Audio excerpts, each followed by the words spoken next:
a child's desperate plea in a frozen wasteland, a woman who refuses to speak, and a mark on a little girl's neck that proves some secrets can't stay buried forever. When rancher Ethan Cole opened his door to find a 4-year-old begging him to take in a stranger, he never imagined that one act of mercy would unravel the life he'd spent years trying to forget. Because the woman standing silent in the snow wasn't a stranger at all, and the child pleading for shelter was carrying his blood. Stay with me until the end of this story. Hit that like button and comment your city below so I can see how far this tale has traveled. The wind that January evening didn't howl, it screamed. Ethan Cole stood at his kitchen window, watching the snow devour the last traces of the fence line. 20 acres of Montana wilderness, and every inch of it was disappearing under white. He'd weathered worse storms in his 34 years, survived colder nights, endured longer silences. But something about this particular darkness felt different, heavier, like the sky itself was holding its breath. He poured himself another cup of coffee, the third since sunset, and tried to ignore the gnawing emptiness that had become his only companion. The ranch house was too big for one man, always had been. His father built it for a family of 8. Ethan rattled around in it alone, his footsteps echoing off walls that remembered laughter he could barely recall. The knock came just after 9. 3 sharp raps against wood, almost swallowed by the wind. Ethan froze, cup halfway to his lips. Nobody traveled in weather like this. Nobody sane, anyway. The nearest neighbor was 7 miles east, and old Samuel Pritchard had more sense than to venture out in a blizzard for anything short of death itself. The knock came again. More insistent this time. Ethan set down his coffee and moved toward the door, his hand instinctively touching the rifle mounted above the frame. He'd learned long ago that unexpected visitors in isolated country rarely brought good news. His fingers wrapped around the cold metal, lifting it down with practiced ease. "Who's there?" he called out, his voice rough from disuse. No answer. Just the wind, and beneath it, was that crying? Ethan's grip tightened on the rifle as he unlatched the door. The wind hit him like a fist, driving snow into his face, stealing his breath. He squinted against the assault, raising one arm to shield his eyes. And then he saw her. A child.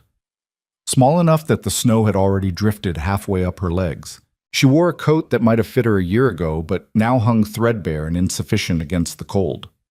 Her face was pale, lips tinged blue, dark hair plastered against her cheeks by melting snow. But she wasn't crying. Despite the tears frozen on her face, despite the way her small body shook with cold, she stood straight and met his eyes with a determination that seemed impossible for someone so young. "Please, sir," she said, her voice surprisingly steady. "She can cook. Please take her in." It was only then that Ethan noticed the woman. She stood 3 feet behind the child, barely visible through the swirling snow. Taller than average, wrapped in a dark cloak that the wind whipped around her like restless wings. Her head was bowed, face hidden in shadow, and she hadn't moved or spoken. She simply stood there, as still as a grave marker, while the storm raged around her. "What in the—" Ethan started, then caught himself. The child was watching him with those impossibly steady eyes, waiting. "Get inside, both of you, now." He expected relief, gratitude, maybe tears. Instead, the little girl just nodded once, as if she'd never doubted he would let them in, and turned to take the woman's hand. "Come on," the child said, tugging gently. He said yes. The woman moved like someone walking through water, slow and deliberate, as if each step required careful consideration. She kept her head down as she climbed the porch steps, and when she passed close enough for Ethan to see her face, she quickly turned away. But not quickly enough. For just a moment, lamplight from inside caught her features, pale skin, delicate bones, dark eyes that flickered toward him, and then away with something that looked like fear or shame, or both. She was younger than he'd first thought, maybe late 20s, with the kind of fragile beauty that seemed out of place in this harsh country. And familiar. Achingly, impossibly familiar. Ethan stepped back to let them enter, his mind racing. He knew that face. He was certain of it. But from where? When? The memory danced just out of reach, like trying to recall a dream upon waking. The woman moved immediately to the far corner of the room, as far from him as the space allowed. She kept her eyes fixed on the floor, her hands clasped tight in front of her. The child, meanwhile, stood in the center of the room, taking everything in with curious eyes that seemed too knowing for her age. "Thank you, sir," the little girl said, her teeth chattering now that she was out of the wind. "We won't be trouble. She's real good at cooking and cleaning, and I can help too. I'm 4.5. Ethan closed the door against the storm and leaned the rifle back against the wall. Up close, in the lamplight, the child's condition was even more alarming. Her lips were still blue, her fingers an unhealthy white where they peeked out from sleeves too short for her arms. Frostbite. Another hour in that storm and she might have lost fingers. Or worse. 4.5, he repeated, moving to stir up the fire. That's pretty old. Almost 5, she said seriously. My birthday's in spring. What's your name? Nora. She glanced back at the woman. And that's Miss Eliza. She takes care of me. Miss Eliza. Ethan's eyes moved to the silent woman in the corner. She still hadn't looked up, hadn't acknowledged him in any way beyond that one brief, furtive glance. Her hands were trembling, from cold or fear, he couldn't tell. Miss Moore, he said, his voice gentler than intended. You're safe here. I'm not going to hurt you. A slight flinch, barely perceptible, but no other response. She don't talk much, Nora offered, shuffling closer to the fire. But she understands everything. Doesn't talk much, or can't talk at all? Ethan wondered. And what kind of woman dragged a child through a blizzard to knock on a stranger's door? How long have you been traveling? He asked, directing the question to Nora since Eliza seemed incapable of answering. 3 days, Nora said. We walked from Silver Creek. Silver Creek? Ethan's eyebrows shot up. That's 40 miles from here. Miss Eliza carried me sometimes when I got tired. Nora's voice was matter-of-fact, as if trekking 40 miles through winter wilderness was perfectly ordinary. We slept in a barn one night, and under a tree another night. Last night we didn't sleep at all because the snow started. 40 miles. 3 days. With a child. In January. Ethan looked again at the woman called Eliza, seeing her now with new eyes. Her cloak was torn in several places. Her boots, visible beneath the hem of her dress, were worn nearly through. And yet she'd made it here, had kept this child alive through conditions that would have killed most grown men. Running, he thought. They were running from something. You need to get out of those wet clothes, Ethan said, addressing both of them but looking at Nora. I've got spare shirts that'll swim on you, but they're dry. And blankets. When's the last time either of you ate? Yesterday morning, Nora said. Miss Eliza gave me the last of the bread. Gave you the last of the bread, which meant Eliza herself hadn't eaten in more than 24 hours, maybe longer. She'd starved herself to keep the child fed. Ethan moved to the kitchen, his mind working through logistics. Food first, warmth, then questions, though he suspected those questions wouldn't get him very far with a woman who wouldn't speak and a child too young to understand what she was running from. He pulled out what remained of the stew he'd made 2 days earlier, venison, potatoes, carrots from the root cellar. It wasn't fancy, but it was hot, and there was plenty of it. He set the pot on the stove to warm and turned to find Nora standing right behind him, having followed with the silent determination of a shadow. Can I help? She asked. You can sit down before you fall down, Ethan said, pulling out a chair. And tell me how you knew to come here. Nora climbed into the chair, her feet dangling well above the floor. Miss Eliza knew. She said you'd help us. She said that? Ethan glanced toward the corner where Eliza remained frozen. Out loud, Nora's small face scrunched in thought. She wrote it. She writes things sometimes when she needs to tell me important stuff. So not completely mute, just selective, or traumatized, or hiding. And what else did she write? Ethan asked, keeping his voice casual as he stirred the stew. That you were a good man. That you'd lost people too, so you'd understand. Nora's eyes, dark and serious, fixed on him. Did you lose people, Mr. Cole, Ethan Cole? And yeah, kid, I lost people. Your family? The question delivered with such innocent directness hit harder than Ethan expected. His hand stilled on the spoon. Something like that. That's sad, Nora said simply. But Miss Eliza says sometimes losing people makes you kinder, because you remember what it feels like. Ethan had to turn away, pretending to search for bowls so the child wouldn't see his face. What kind of life had this little girl lived to speak about loss and grief with such casual wisdom? What had she witnessed? What had been done to her, or to the woman who protected her? He ladled stew into 2 bowls and brought them to the table.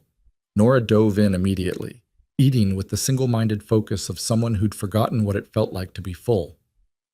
Ethan watched for a moment, then carried the second bowl to where Eliza stood. "Miss Moore," he said quietly, stopping a respectful distance away. "You need to eat." She didn't move, didn't acknowledge him. "The child is safe," he continued, "and you will be too, whatever you're running from. But you can't take care of her if you collapse. So please, eat." For a long moment, nothing. Then, slowly, Eliza's eyes lifted. Just enough for him to see them, deep brown, haunted, filled with exhaustion and wariness, and something else he couldn't quite name. They met as for barely a second before dropping again, but in that brief connection, Ethan felt something stir in his memory. A fragment of recognition, stronger this time, but still maddeningly out of reach. Eliza reached out with trembling hands and took the bowl. She didn't sit, didn't look at him again, but she ate standing there in the corner, each spoonful measured and careful, as if even accepting food was a calculated risk. Ethan returned to the kitchen and poured himself more coffee he didn't need. His mind was turning over possibilities, trying to make sense of what he'd let into his house. A mute woman and a child running from something 40 miles away, coming to him specifically because Eliza thought he'd help. But how did she know him? How did she know where to find him?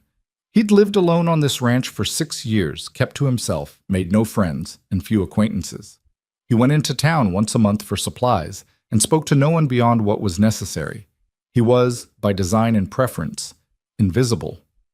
So why did this woman know him? And why, despite all his instincts telling him this was complicated and dangerous, did he feel compelled to protect them?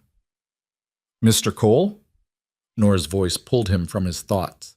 She'd finished her stew and was watching him with those unsettling, too wise eyes. "Can I ask you something?" "Sure, kid." "Do you believe in family?" The question caught him off guard. "What do you mean?" "Miss Eliza says family isn't always who you're born to. She says sometimes family is who chooses to stay." Nora tilted her head, studying him. "Do you think that's true?" Ethan gripped his coffee cup tighter. "Yeah," he said after a moment. "I think that's true." "Good." Nora nodded, satisfied. "Then maybe we can be your family, just for a little while, until the bad man stops looking." The bad man. There it was. Confirmation of what Ethan had suspected. They were running from someone. Someone bad enough that a woman would risk death in a blizzard to escape him. "Nora," Ethan said carefully, "who's the bad man?" But before the child could answer, Eliza moved. Fast, urgent, crossing the room to place a hand on Nora's shoulder. She shook her head sharply, her meaning clear. "Don't tell." Nora's face fell. "But Mr. Cole should know." Another shake of the head, more emphatic. "Okay," Nora sighed. "We won't talk about it." Eliza's shoulders sagged with relief. She squeezed Nora's shoulder once, gently, then retreated back to her corner. Ethan wanted to push, wanted answers, but he recognized trauma when he saw it. Whatever they were running from, it had scared Eliza badly enough that she'd rather face the unknown danger of a strange man than let that information slip. Pushing now would only make her bolt storm or no storm. "All right," he said, setting down his cup with deliberate calm. "No more questions tonight. Let's get you both properly warmed up. I'll find some dry clothes." He disappeared into what had once been his parents' bedroom, a space he rarely entered anymore, and dug through the old trunk at the foot of the bed. His mother's dresses were still here, packed carefully in tissue paper that smelled of cedar and thyme. He pulled out the simplest one, a dark blue wool that might fit Eliza, and added one of his own flannel shirts for Nora. When he returned to the main room, he found Nora asleep in the chair, her head pillowed on her arms. The child had finally surrendered to exhaustion. Eliza stood beside her, one hand resting protectively on the girl's back, but her eyes were on Ethan, wary, watchful. "For you," he said quietly, holding out the dress. "It was my mother's, and the shirt is for Nora. The bedroom there," he gestured to a door on the left. "You can change in there. There's a bed. Both of you should sleep." Eliza hesitated, then slowly reached out and took the clothes. Her fingers brushed his for just a moment, and Ethan felt a jolt of something he couldn't name. Recognition? Memory? Whatever it was, it left him unsettled. Eliza gathered the sleeping child in her arms, lifting her with surprising strength for someone so slight, and carried her toward the bedroom. At the threshold, she paused and looked back at Ethan. Just for a second. And in that look, he saw something that made his chest tighten, gratitude, but also fear. And beneath both, something deeper, something that looked almost like grief. Then she was gone, the door closing softly behind her. Ethan stood alone in his kitchen, listening to the wind hammer at the walls, and wondered what in the name of heaven he'd just invited into his life. He moved to the window and stared out at the white darkness. The storm showed no signs of letting up. They'd be snowed in for days at least, possibly a week. No one in or out. Which meant whoever they were running from couldn't reach them. But it also meant Ethan was trapped here with two strangers and a growing certainty that nothing about this situation was what it seemed. He let the curtain fall and turned back to the empty room. The fire crackled, the wind howled, and somewhere in the bedroom, a woman who wouldn't speak and a child who spoke too well were sleeping in his mother's old bed. Ethan poured himself one more cup of coffee and settled into his father's chair by the fire. He wouldn't sleep tonight. Couldn't. Not with so many questions and so few answers. But one thing he knew for certain, he'd seen that woman before. He'd looked into those dark eyes in another life, another time. And when he finally remembered where and when, he suspected his carefully constructed solitude was going to shatter into pieces he could never put back together. Outside, the storm raged on. Inside, Ethan Cole sat watch over two refugees from a past that was reaching out to claim him whether he was ready or not. And on the neck of a sleeping child, just visible above the collar of an oversized flannel shirt, was a small birthmark. Crescent-shaped, distinctive. The same mark Ethan's father had carried. The same mark Ethan himself bore on his own shoulder. A family mark. Passed down through generations of Cole blood. But that was impossible. Ethan had no family, no children. He'd never... The memory hit him like a punch to the gut. 7 years ago. Silver Creek. A summer dance. A girl with dark eyes and a shy smile who'd looked at him like he was worth something. Margaret. Margaret with the quiet voice and gentle hands. Margaret who'd left town suddenly that fall, her family offering no explanation beyond family business back east. Margaret, whose last name he'd never learned because they'd only had one perfect night before she vanished from his life. Ethan's hand started shaking. The coffee cup slipped from his fingers, shattering on the floor, but he barely noticed. He stood and moved toward the bedroom door, his heart pounding. Pressed his palm against the wood but didn't open it. Couldn't. Because if he was right, if the woman sleeping in that room was Margaret, then the child was his daughter. And every year he'd spent alone. Every day he'd told himself he'd never have a family. Every moment he'd believed himself beyond redemption or love. All of it had been a lie built on loss he'd never understood. Ethan backed away from the door, his breath coming too fast. The room spun. He grabbed the edge of the table to steady himself. A daughter. He had a daughter. The question wasn't why they'd come to him. The question was why it had taken them so long. And what had happened in the years between to make Margaret, Eliza, whatever name she was using, so afraid that she couldn't even speak. What had been done to her? What had she endured? And what kind of danger were they still in? Ethan's vision cleared, his mind sharpening with sudden focus. Whatever had happened, whatever was coming, he knew one thing with absolute certainty. He would not lose them again. He would not let them be taken. Not by storm, not by distance, and not by whatever bad man had sent them running into the wilderness. He'd lost them once through ignorance and circumstances beyond his control. He would not lose them again. The storm could rage, the past could come knocking, the whole world could show up at his door demanding answers. It didn't matter, they were home now. They were his to protect. And Ethan Cole, who'd spent 6 years running from connection and hiding from hope, was done running. Whatever came next, he would face it. For them. for his family. The realization settled over him like armor, heavy but necessary, protective. He moved to clean up the broken coffee cup, his hand steady now despite the earthquake happening in his chest. Outside, the storm howled its fury at the world. Inside, a man who'd believed himself forever alone was learning what it meant to have something worth fighting for. In the bedroom, Nora slept deeply, curled against the woman who'd carried her 40 miles through winter. And Eliza, Margaret, whoever she truly was, lay awake in the darkness, listening to the storm and the silence, wondering if this isolated rancher could truly be their salvation, or if she'd made a terrible mistake in coming here. Only time would tell. And they had nothing but time now, trapped together by snow and secrets and blood ties that refused to stay buried. The long night stretched ahead, full of questions that would have to wait for dawn. But dawn would come eventually. It always did. And with it, truths that could no longer be hidden. Morning came late, filtered through layers of gray cloud and falling snow. Ethan hadn't slept. He'd spent the night in his father's chair, watching the bedroom door and wrestling with memories that refused to settle into coherent shapes. Every time he closed his eyes, he saw Margaret's face from 7 years ago, young, hopeful, unmarked by whatever suffering had stolen her voice.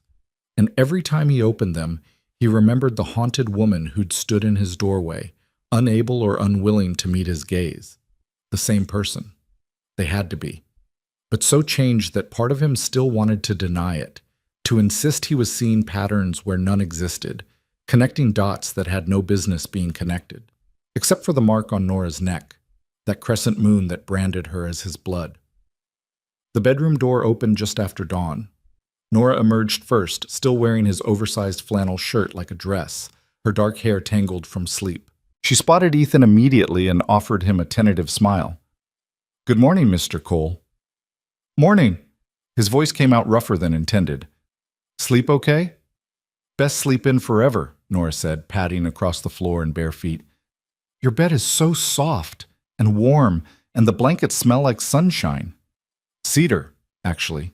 His mother had always kept cedar sachets in the linen chest. But sunshine worked too.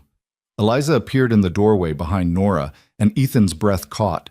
She was wearing his mother's blue dress, and it fit her almost perfectly. His mother had been tall too, slender like Eliza. Her dark hair was pulled back in a simple braid, revealing the delicate line of her neck and jaw. In the pale morning light, without the shadows and storm to hide behind, she looked even more like the girl from his memories. But her eyes, those eyes that had once looked at him with such open affection, now held nothing but wariness. She kept one hand on Nora's shoulder, ready to pull the child back at any sign of danger. "I made coffee," Ethan said, because what else did you say to a woman who might be the mother of your child, but wouldn't speak to confirm it? "And I can make breakfast, eggs, bacon, biscuits if you don't mind waiting." Nora's face lit up. "You have bacon?" "Some. Smoked it myself last fall." "Miss Eliza makes the best biscuits," Nora announced. "Light as clouds. That's what the—" She stopped abruptly, glancing up at Eliza, who'd tightened her grip on the child's shoulder. "I mean, that's what I think. They're light as clouds." What had she been about to say? That's what the husband thought? The master? The man they were running from? Ethan stood carefully, moving slow so as not to spook them. "If Miss Moore wants to make biscuits, she's welcome to use anything in the kitchen. But she doesn't have to earn her keep. You're not servants here. You're guests." Eliza's eyes flickered to his face, held for just a moment, then dropped away. But in that moment, Ethan saw something shift, a tiny crack in the wall she'd built around herself. Not trust, not yet, but maybe the first fragile beginning of it. "Can I help make breakfast?" Nora asked, already moving toward the kitchen. "I can crack eggs. Miss Eliza taught me. I only get shells in them sometimes now." "Then you're already better at it than I am," Ethan said, following her. "I get shells in them every time." Nora giggled, the first truly childlike sound he'd heard from her, and the brightness of it seemed to surprise even her. She clapped a hand over her mouth, eyes wide, as if she'd done something wrong. Ethan's jaw tightened. What kind of life had this child led, where laughter felt like a transgression? "It's okay to laugh here," he said gently. "It's okay to be loud, to run around. To be a kid. Nobody's going to punish you for it. Nora lowered her hand slowly, studying his face with those two serious eyes. Promise? Promise. She nodded once, filing this information away like she'd done with everything else. Cataloging rules, testing boundaries, learning what was safe and what wasn't. Ethan wondered how many homes she'd lived in, how many sets of rules she'd had to memorize, how many times she'd been punished for simply being a child. Eliza moved into the kitchen, her steps hesitant but purposeful. She surveyed the space with quick efficiency, taking in the wood stove, the dry sink, the shelves of supplies, and then looked at Ethan with a question in her eyes. Flour's in that tin, he said, pointing. Lard in the crock. Baking powder on the second shelf. Use whatever you need. She dipped her head in acknowledgement and set to work. Her movements were practiced, economical, the actions of someone who'd spent years in kitchens. She measured flour without measuring cups, cut lard into the mix with her fingers, added water by feel rather than measure. Within minutes, she had dough forming, her hands working it with gentle efficiency. Ethan busied himself with the bacon and eggs, hyper-aware of her presence just a few feet away. He wanted to ask her questions, wanted to demand answers, but he could feel her tension like a living thing. One wrong word and she'd bolt. He was certain of it. So instead he worked in silence, letting Nora's chatter fill the space between them. The child had opinions about everything. The way bacon sizzled, the color of the egg yolks, the proper way to set a table. She talked enough for all three of them, and Ethan suspected that was intentional. That Nora had learned to fill silences, to smooth over awkward moments, to make herself useful and pleasant so that maybe, just maybe, she'd be allowed to stay. The realization made his chest ache. Eliza's biscuits went into the oven, and the smell that began to fill the kitchen was achingly familiar. Ethan closed his eyes for just a moment, and he was 27 again, standing in a different kitchen, watching a young woman make biscuits while she hummed softly and smiled at him over her shoulder. You'll love these, she'd said. My grandmother's recipe, secret ingredient. What's the secret? He'd asked, moving closer, drawn to her warmth. If I told you, it wouldn't be a secret anymore. She'd laughed then, bright and unguarded, and he'd thought he could listen to that laugh forever. But there had been no forever. Just one summer, brief and bright, before she'd disappeared without explanation or goodbye. Mr. Cole? Nora's voice pulled him back. The eggs are burning. Ethan swore under his breath and pulled the pan off the heat. The edges were crispy but salvageable. He plated them up along with the bacon, and by the time he'd finished, Eliza was pulling golden brown biscuits from the oven. They sat at the table, Nora chattering happily, Eliza silent and careful, Ethan trying not to stare at the woman who might hold all the answers he needed. The food was good. Better than good. Eliza's biscuits were exactly as he remembered, light and flaky with that indefinable something that made them extraordinary. Buttermilk. That had been the secret ingredient, buttermilk and a pinch of sugar. These are wonderful, Ethan said, because the silence was becoming unbearable. Best biscuits I've had in years. Eliza's hand stilled on her fork. She didn't look up, but color rose in her cheeks. It was the first real reaction he'd gotten from her, and something about that small show of emotion made her seem more human, less like a ghost who might disappear if he looked away. Miss Eliza used to make them for... Nora started, then caught herself again. She makes them special, for special occasions. Is today special? Ethan asked. Nora considered this seriously. We're not in the snow anymore, and we're not hungry, and nobody's yelling, so yes, today is special. Nobody's yelling. Such a simple statement, but it told him volumes about what their normal had been. They finished breakfast in a silence that was almost comfortable. Nora helped clear the dishes, and Eliza moved to wash them before Ethan could protest. He watched her work, watched the way her hands moved through the motions with automatic precision, and tried to reconcile this quiet, broken woman with the girl who danced with him under summer stars. Storm's not letting up, he said eventually, looking out the window at the white wall beyond. We're stuck here for a while. Could be days. Eliza's shoulders tensed, but she kept washing dishes. That means you're safe, Ethan continued, keeping his voice even. Whatever you're running from, it can't reach you here. Not until the snow clears. So you can rest. Both of you. You don't have to be afraid. Nora looked up at Eliza, clearly wanting to believe this. Eliza's hands paused in the dishwater, and for a long moment she stood perfectly still, as if testing the truth of his words against everything she knew about the world. Then slowly she nodded. Just once. But it felt like progress. The morning stretched into afternoon. The snow kept falling, steady and relentless, burying the world in white silence. Ethan tried to go about his normal routines, checking on the horses in the barn, splitting wood, maintaining the property, but his awareness kept returning to the two refugees in his house. Nora followed him everywhere, fascinated by everything. She wanted to meet the horses, wanted to know how to split wood, wanted to learn about ranching and animals and why snow fell and how fires worked.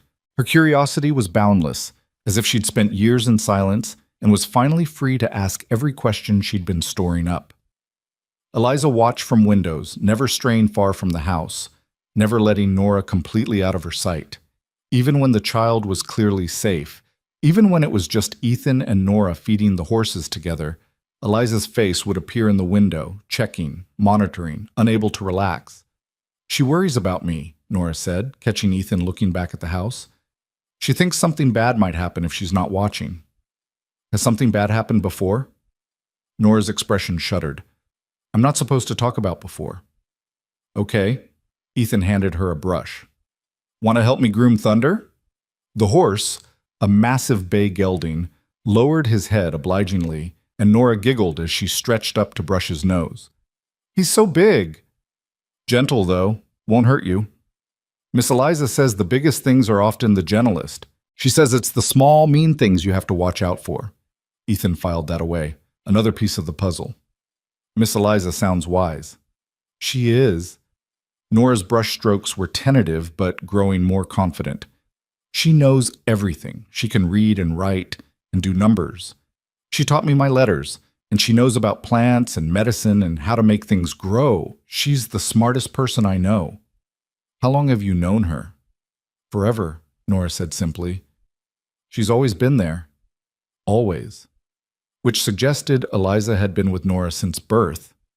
Which meant, if his suspicions were correct, Eliza had raised their daughter alone for 4 years, never telling him, never asking for help. The anger that had been simmering in his chest flared hotter. Why? Why had she kept this from him? Why had she let him believe he had nothing, no one, when all this time he'd had a daughter growing up without him? But the anger cooled just as quickly when he remembered the fear in Eliza's eyes. The way she flinched, the way she watched for danger even in moments of safety. Whatever had happened to her, it had been bad enough to steal her voice and her trust. And maybe, probably, it had been bad enough that keeping Nora's existence secret had been survival, not choice. They returned to the house as afternoon faded toward evening. Eliza had been busy in their absence. The main room was cleaner than it had been in months, floors swept, surfaces dusted, windows wiped clear of grime. A pot of something savory simmered on the stove, filling the house with warmth and rich smell. "You didn't have to do all this," Ethan said. Eliza looked at him briefly, then away. She gestured toward the pot, then toward the table, her meaning clear. "It's ready. Sit." They ate together again, the 3 of them at a table meant for 8. Nora kept up her steady stream of observations and questions.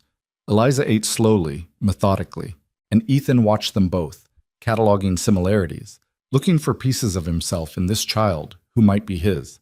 The mark on Nora's neck, the shape of her eyes, his mother's eyes, the stubborn set of her jaw when she concentrated, the way she tilted her head just like his father used to when listening to something interesting.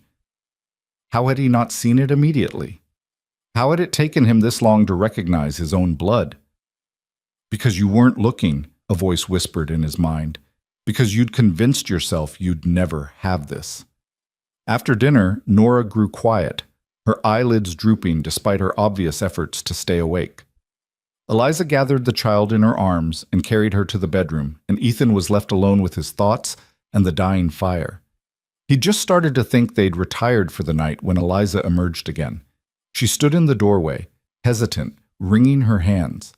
Then, with visible effort, she crossed the room and stopped in front of him. She was holding a piece of paper folded small.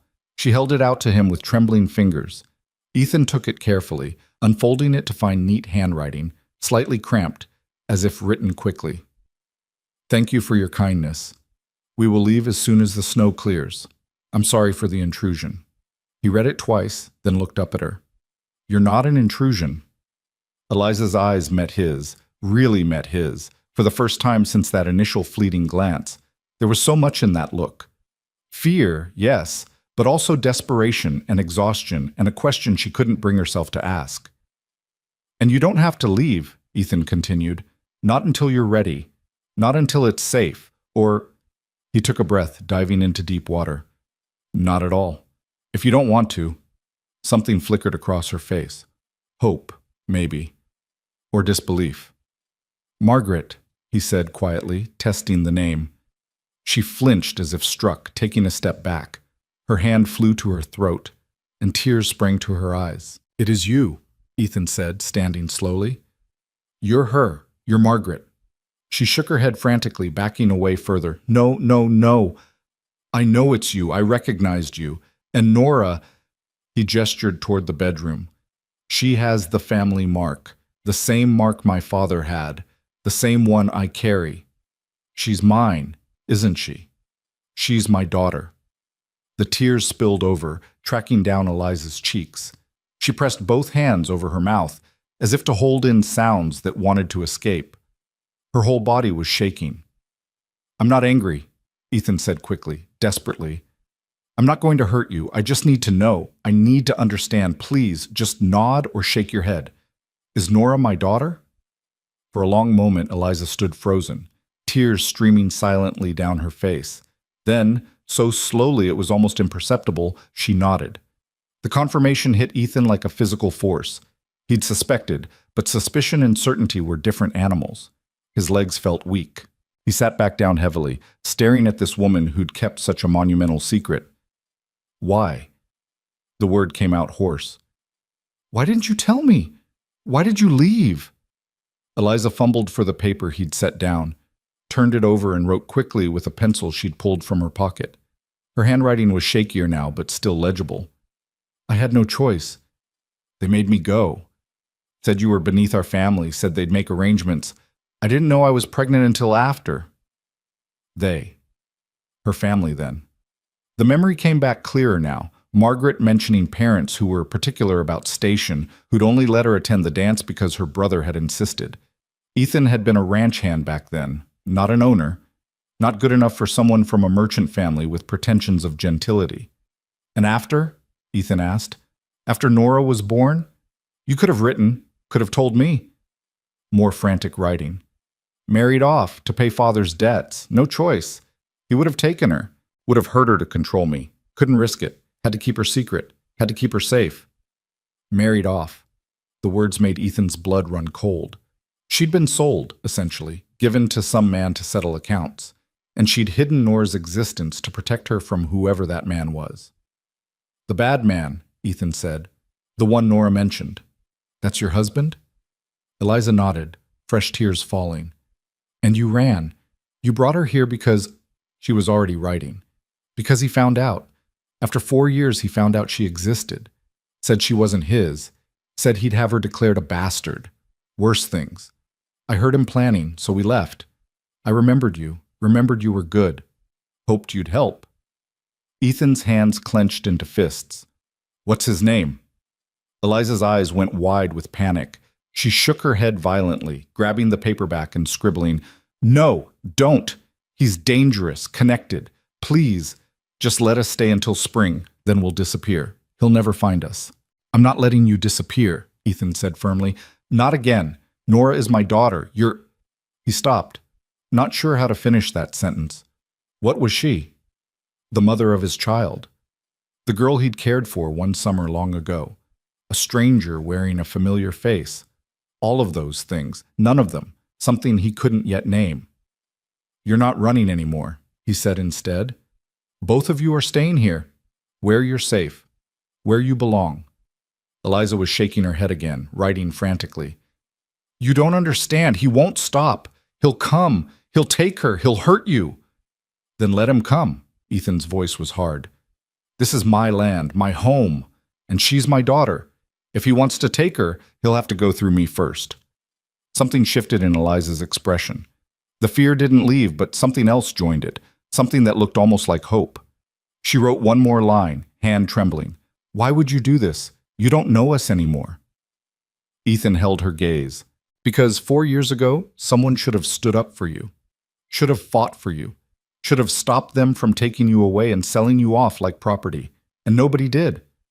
But I'm here now, and I'm not letting it happen again." The paper fell from Eliza's hands. She stood there, tears streaming down her face, her whole body shaking with silent sobs. And then, slowly, she sank to her knees, her hands covering her face, years of held-back grief pouring out in waves. Ethan moved without thinking, crossing the distance between them and kneeling beside her. He didn't touch her, didn't want to frighten her, but he stayed close, a presence, a promise. "You're safe now," he said quietly. "Both of you, I swear it." They stayed like that for a long time, Eliza crying silently while Ethan kept watch, both of them careful not to wake the child sleeping in the next room, the child who connected them. The daughter neither of them had planned, but both would protect with everything they had. Eventually, Eliza's tears slowed. She pulled back, wiping her face with shaking hands, not looking at him. The vulnerability of the moment seemed to embarrass her. She started to stand, but Ethan caught her wrist gently. "One more thing," he said. "What do I call you? Margaret? Eliza?" She pulled her hand free and picked up the paper, writing one word. "Eliza. Margaret died 4 years ago." Ethan nodded slowly. "Eliza, then." She stood, smoothing down her skirt with trembling hands, still not meeting his eyes. Then she moved quickly back to the bedroom, closing the door behind her with a soft click. Ethan stayed on the floor for a moment longer, processing everything that had just happened. He had a daughter. He had a 4-year-old daughter named Nora, who made him laugh and asked impossible questions and had his family's mark on her neck. And he had Eliza, Margaret, who was no longer Margaret, damaged and silent and terrified, but here, actually here, in his house, after 7 years of absence. He stood slowly and returned to his chair by the fire. Sleep still felt impossible.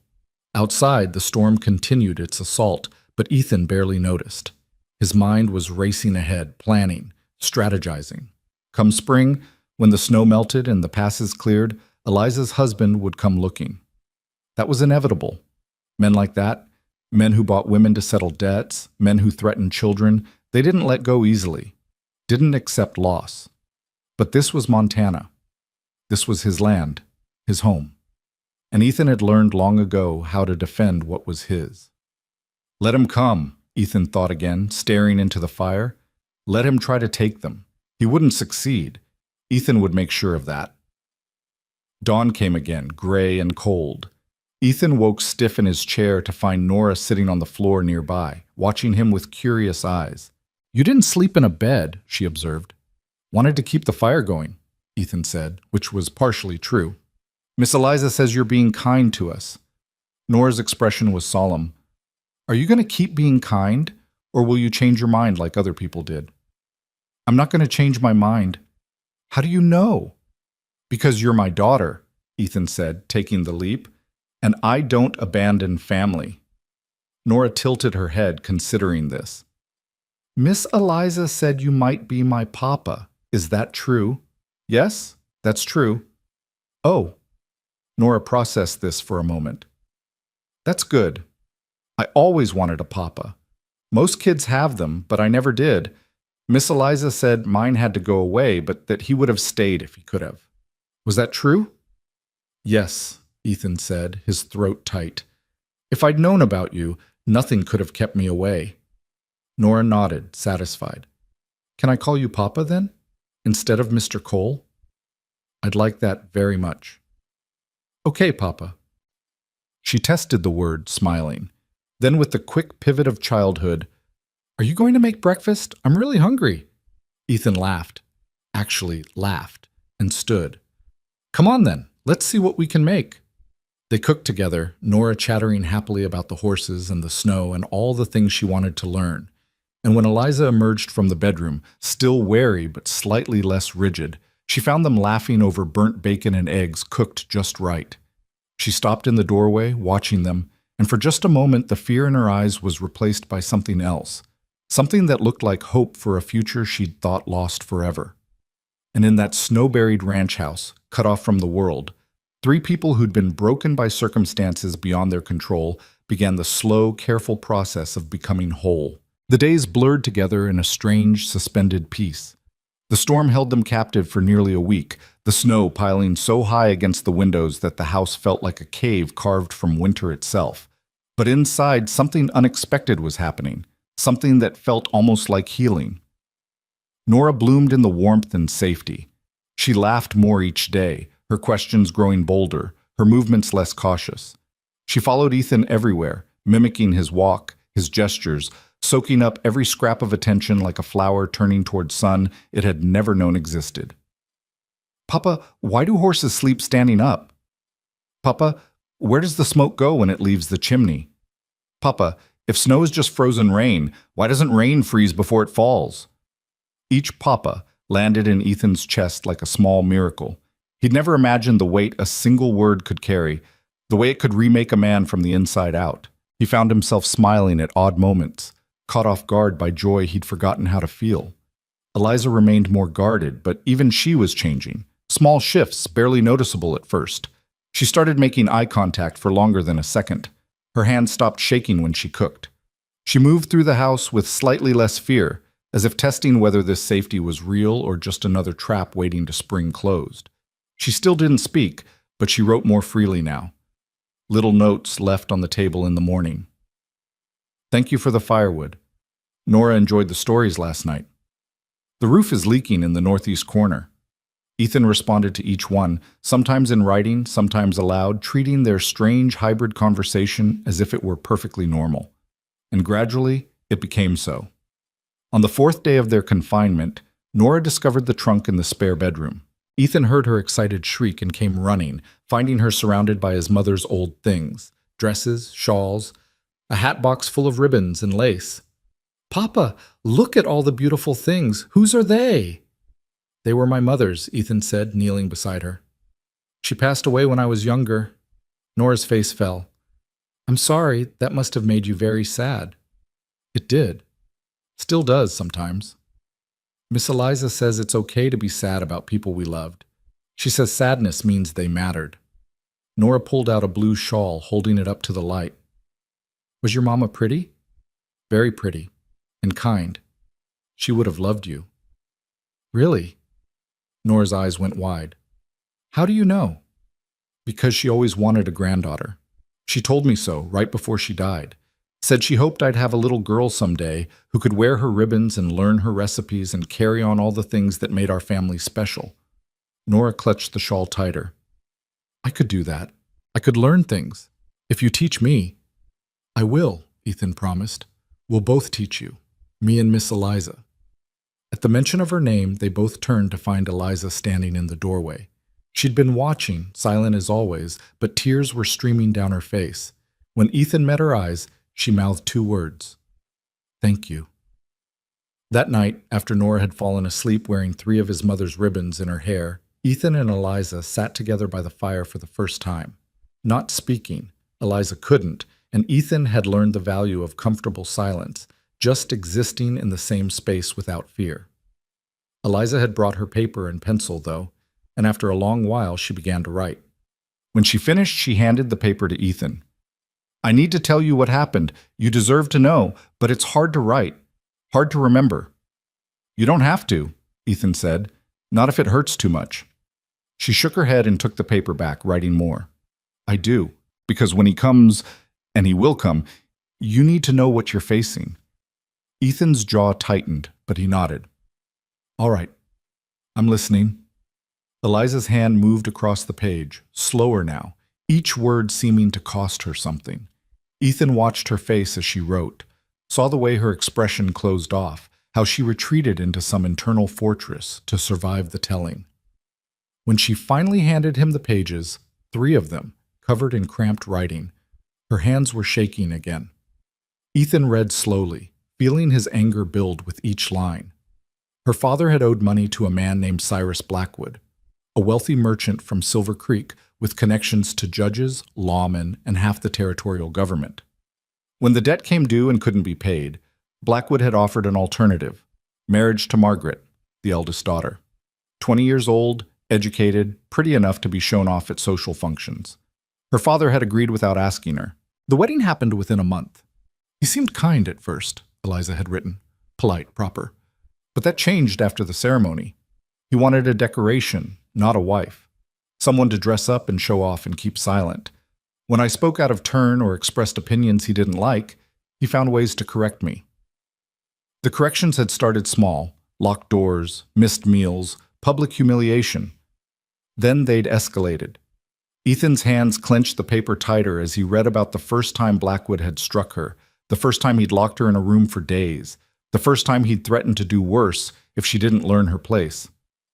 I learned to be silent, she'd written, learned that speaking only brought pain. Eventually, the silence became permanent. My voice just stopped working, like my body knew better than my mind what was safe.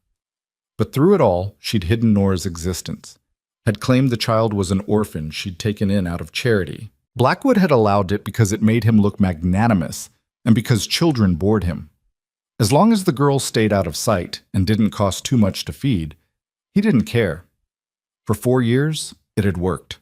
Nora grew up in servants' quarters, raised by Eliza in stolen moments, told to call her Miss Eliza instead of Mother, taught to be invisible. Then, 3 weeks ago, Blackwood had overheard Nora singing, a lullaby Eliza used to sing, back when she still had a voice, a lullaby her own mother had taught her, passed down through generations. Blackwood had recognized it, had done the math, had confronted Eliza with cold rage and colder certainty. He knew she wasn't his, Eliza had written, knew she had to be from before. He was going to have her declared illegitimate, was going to send her away to one of those places where unwanted children go, or worse. I heard him talking to his associates about it, planning. So that night, while he was in town on business, we ran. The pages ended there, but Ethan could fill in the rest. 3 days of walking through winter, 40 miles with a child, arriving half dead at his door because Eliza had remembered one kind summer and hoped that kindness might still exist. He set the pages down carefully, his hands trembling with suppressed rage. This man, Cyrus Blackwood, he hurt you. Eliza nodded, not meeting his eyes. For years, another nod, and now he's looking for you, for Nora. A third nod, and this time she did look at him, her eyes pleading for understanding. She grabbed the pencil and wrote quickly, I'm sorry. I shouldn't have brought this to your door, but I had nowhere else to go, no one else who might help. Don't apologize, Ethan said, his voice harder than he intended. You did the right thing. You got her away from him. You survived. And now you're here. And he can't hurt either of you anymore. Eliza's expression was doubtful, hopeless. She wrote, You don't know him. He has power. Money. Friends in every town from here to the capital. When the snow clears, he'll come, and he'll have the law on his side.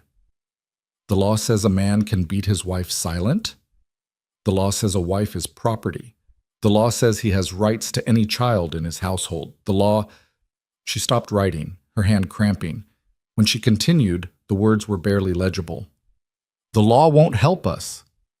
Ethan stood, pacing to the window and back, his mind working through possibilities. She was right about the law. Montana Territory in 1886 didn't offer much protection to women, especially not against wealthy, connected men. If Blackwood showed up with the right paperwork, the right friends, he could take Nora legally, could have Eliza dragged back to Silver Creek in chains if he wanted, unless... You said he was going to have Nora declared illegitimate, Ethan said slowly. Was going to, but he didn't, not yet. Eliza shook her head. So legally, as far as any court knows, she's still considered his ward, the orphan you took in. A nod. Which means, Ethan continued, the plan forming as he spoke, we need to establish her real parentage before he can file anything. We need to claim her publicly. Put it on record that she's mine, not his. That she was never his to take. Eliza's eyes widened. She wrote frantically. That would expose everything, would make it a scandal. You'd be admitting to fathering a child out of wedlock. It would ruin your reputation. I don't care about my reputation, Ethan said. I care about keeping my daughter safe. And if claiming her publicly is what it takes, then that's what we'll do. But no buts. The minute this snow clears, we're going into town. We're filing the paperwork, birth certificate, affidavit of paternity, whatever it takes to make it legal and official. He met her eyes, his expression fierce. She's my daughter, mine, and no piece of paper from Cyrus Blackwood is going to change that. Eliza stared at him, tears spilling over again. She looked like she wanted to argue, to protest, to point out all the ways this could go wrong. But finally, she just nodded and wrote one more line. Thank you for fighting for her. I'm fighting for both of you, Ethan said quietly. Something passed between them then, in the firelight and silence. Not love. Not yet. Too much had happened. Too much time had passed. But understanding. Recognition. The beginning of something that might, given time and safety, grow into trust. The storm broke on the 7th day. Ethan woke to sunlight, actual sunlight, streaming through the windows, and the absence of wind for the first time in a week. When he stepped outside, the world was transformed. Snow lay 3 feet deep in places, sculpted into fantastic shapes by the wind, glittering under a sky so blue it hurt to look at. Nora squealed with delight when she saw it, immediately begging to go outside and play. Eliza bundled her up in layers of wool and flannel, and Ethan watched his daughter experience her first real snowfall with the joy of someone who'd never been allowed to be a child before. Papa, I can make angels, look! She flopped backward into a drift, waving her arms and legs. I see! That's a good one. Miss Eliza, come make one too. Eliza hesitated on the porch, wrapped in his mother's old cloak. Ethan caught her eye and nodded toward the snow. Go on. When's the last time you played? She looked at him for a long moment, something shifting in her expression. Then, carefully, she stepped down off the porch and into the deep snow. She made her way to where Nora was already constructing a second angel, and after another moment's hesitation, she lay down in the snow beside her daughter. Ethan watched them make snow angels together, mother and daughter, their laughter. Nora's voiced, Eliza's silent but visible in the shaking of her shoulders, rising into the clear air. And for just a moment, he let himself imagine a future where this was normal, where they were a family, where the past stayed buried and the future held nothing but bright, clear days. But the peace lasted only 3 more days. Ethan was in the barn, mucking stalls while Nora helped by talking to the horses when he heard it. The sound of hoofbeats, multiple riders, coming up the road from town. His blood went cold. He dropped the pitchfork and moved to the barn door, his hand automatically reaching for the rifle he'd started keeping close. 4 riders crested the hill. They were still too far away to identify, but Ethan could see they were dressed well, riding good horses. Not neighbors, not anyone who belonged out here in the middle of winter. Nora, he said quietly, go to the house. Get Miss Eliza. Tell her we have visitors. Tell her to stay inside and lock the door. Something in his tone made Nora's smile vanish. Is it the bad man? I don't know yet, but I need you inside. Now, go. She went, running through the snow without argument. Ethan watched until she reached the house and disappeared inside, then turned his attention back to the riders. They were closer now. He could make out details. 3 men and a woman, all dressed in city clothes ill-suited for the backcountry. The lead rider was a man in his 40s, well-fed, with the kind of confidence that came from never being told no. He sat his horse like someone who'd hired people to teach him how, technically correct but fundamentally uncomfortable. Cyrus Blackwood. Ethan knew it without being told. The riders pulled up in front of the house. Blackwood's eyes swept over the property with barely concealed disdain, taking in the weathered barn, the simple ranch house, the raw frontier reality of it all. This is the place? He said to the woman beside him. She was older, severe-looking, with a face like winter itself. According to the innkeeper, yes, sir, Ethan Cole's property, only ranch house for miles. Blackwood dismounted with the careful movements of someone unfamiliar with horses.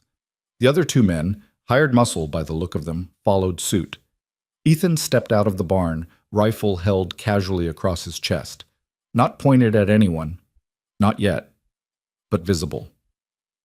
Help you, gentlemen? Blackwood turned to face him, his expression cool and appraising.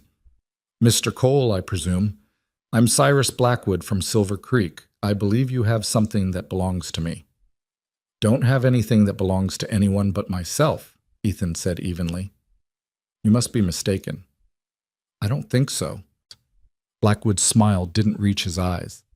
My wife and ward have been missing for nearly 2 weeks. I have it on good authority they took refuge here during the recent storm. I've come to collect them and bring them home. Your wife. Ethan let the words hang in the air. You mean the woman you beat silent? The one you terrorized for 4 years? Blackwood's expression didn't change, but something flickered in his eyes. Anger, quickly controlled. I don't know what lies she's told you, but I assure you my wife is unwell, prone to flights of fancy and hysteria. She requires careful management. That what you call it? Management? Mr. Cole. Blackwood's voice hardened. I'm trying to be civilized about this. My wife is my legal property. The child is my legal ward. Whatever story they've told you, whatever sympathy they've generated, it doesn't change the law.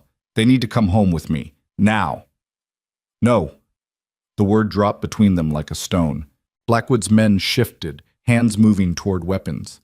Ethan's grip on his rifle tightened imperceptibly. I beg your pardon, Blackwood said, his voice dangerously soft. I said no. They're not going anywhere with you. Mr. Cole, I don't think you understand the situation. I understand perfectly. Ethan took a step forward. You married a woman to settle a debt. You spent 4 years breaking her down, hurting her, stealing her voice. And when you discovered she had a daughter, my daughter, you decided to punish them both by threatening to take the child away. So they ran. And they came here. Where they're safe. Where they're staying. Blackwood's composure cracked. Your daughter? That's a convenient fiction. The child is mine, Ethan interrupted. Born 5 years ago to Margaret Whitmore, before you ever touched her. She has my family's mark, my blood, and I have every intention of filing legal claim to her the moment the courthouse opens. A bastard child has no legal standing. She's not a bastard if I claim her, and I do, publicly, in front of witnesses. Ethan looked pointedly at the men and woman Blackwood had brought. 4 witnesses, in fact. Blackwood's face flushed red. This is absurd. You can't just... I can. I am. And if you try to take them, if you so much as step toward that house, I'll drop you where you stand. The rifle, still held casually, shifted slightly, just enough to make the threat explicit. Blackwood's men tensed, but before anyone could draw a weapon, the house door opened. Eliza stood in the doorway, Nora behind her. Even from a distance, Ethan could see how pale she was, how her hands gripped the doorframe for support. Eliza! Blackwood's voice changed, becoming almost gentle, cajoling. Darling, come now. This has gone on long enough. You've had your little rebellion, but it's time to come home. Bring the child. We'll forget all this unpleasantness. Eliza didn't move, didn't make a sound. Eliza, Blackwood said again, harder now. You're making a scene. You know how I dislike scenes. Still nothing. If you don't come out here right now, there will be consequences. Do you understand me? Consequences. Nora pushed past Eliza, her small face fierce. Don't talk to her like that. You're mean and she doesn't have to listen to you anymore. Blackwood's expression went cold. Child, you will be silent. Your betters are speaking. My papa says I can talk whenever I want. And he says we don't have to go with you. And he says, your papa? Blackwood's laugh was ugly. That man is not your father, you stupid child. You have no father. You're nobody. A mistake. An embarrassment your mother tried to hide from decent society. That's enough, Ethan said, his voice like iron. You need to leave. Now. I'm not leaving without... Yes, you are. Ethan raised the rifle, pointing it directly at Blackwood's chest. You're going to get back on your horse. You're going to ride back to Silver Creek, and you're going to stay there. Because if you come back, if you try to take them, if you even think about filing legal action against them, I will make sure everyone in Montana Territory knows exactly what kind of man you are. You wouldn't dare. Try me. Ethan's eyes were cold. I'll tell every newspaper, every judge, every person who'll listen about how you beat a woman silent. how you terrorized a child, how you bought a wife like livestock and treated her worse. You want to talk about scandals, about reputations. Let's see how your business connections hold up when everyone knows what you really are. Blackwood's face went white, then red, then white again. You have no proof. I have her. I have 4 years of scars and trauma and silence that speaks louder than any words. And I have a daughter who can describe exactly what she saw and heard in your house. Ethan's voice was steady, implacable. So here's what's going to happen. You're going to leave. Eliza is going to file for legal separation on grounds of cruelty, and Nora is going to be declared my legitimate daughter through a paternity claim. Any attempt to contest it, and I start talking, loudly, to everyone who will listen. The standoff stretched. Blackwood's men looked uncertain, clearly not having signed up for a fight that might turn deadly. The woman who'd come with them had already backed toward her horse. Finally, Blackwood spoke, his voice shaking with suppressed rage. This isn't over. Yes, Ethan said quietly. It is. For a long moment, Blackwood stared at him with pure hatred. Then he turned, climbing back onto his horse with jerky, furious movements. His men followed quickly, clearly relieved to be leaving. You'll regret this, Blackwood said from his saddle. Both of you. I have friends, connections. You think you can hide out here in the wilderness, but goodbye, Blackwood. The dismissal was absolute. Blackwood's jaw worked, words clearly wanting to spill out, threats and promises and rage. But he must have seen something in Ethan's face that gave him pause. Must have realized that this isolated rancher, this nobody from nowhere, was absolutely serious about pulling that trigger. He wheeled his horse around and spurred it forward, his entourage scrambling to follow. They thundered back down the road, kicking up clouds of snow, and within minutes they disappeared over the hill. Ethan held his position for several minutes more, making sure they were truly gone. Only when he was certain did he lower the rifle and turn toward the house. Eliza had collapsed against the doorframe, her face buried in her hands, her whole body shaking. Nora clung to her, looking frightened and confused. Ethan crossed to them quickly, gently guiding them back inside and closing the door. He set the rifle aside and knelt in front of Eliza. He's gone. You're safe. I promise. Eliza looked up at him, tears streaming down her face, and this time she didn't try to hide them. She reached out with trembling hands and pulled him into a fierce embrace, silent sobs racking her body. Ethan held her carefully, letting her cry, one hand stroking her back while the other reached out to pull Nora close. They stayed like that, the three of them huddled together in the doorway, while outside the winter sun shone bright and indifferent on the snow. He'll come back, Eliza finally wrote, after she'd cried herself out. He won't give up. Let him try, Ethan said. Next time, we'll be ready. And next time, we'll have the law on our side. You really meant it? About claiming Nora? About the legal separation? Every word. But the scandal, I don't care. Ethan met her eyes. I don't care what anyone thinks. I don't care about gossip or reputation or propriety. I care about keeping you both safe. That's all that matters. Eliza stared at him, something shifting in her expression. The fear was still there, probably would be for a long time. But beneath it, something new was growing, something that looked like trust. She picked up her pencil and wrote slowly, carefully. Why? Why would you do this? Risk everything for us? Ethan looked at Nora, who was watching him with those serious, too old eyes, then back at Eliza. Because 7 years ago, I let you go without a fight. I didn't know you needed saving, didn't know you'd been taken against your will, but I let you disappear from my life, and I've regretted it every day since. He took a breath. I won't make that mistake again.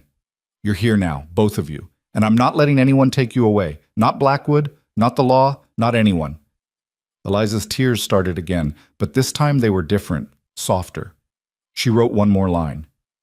You're a good man, Ethan Cole. I'm trying to be, he said quietly. For both of you, I'm trying. That night, after Nora had fallen asleep, Ethan and Eliza made their plans. Come morning, they would ride to the nearest town, a day's journey, and file the necessary paperwork.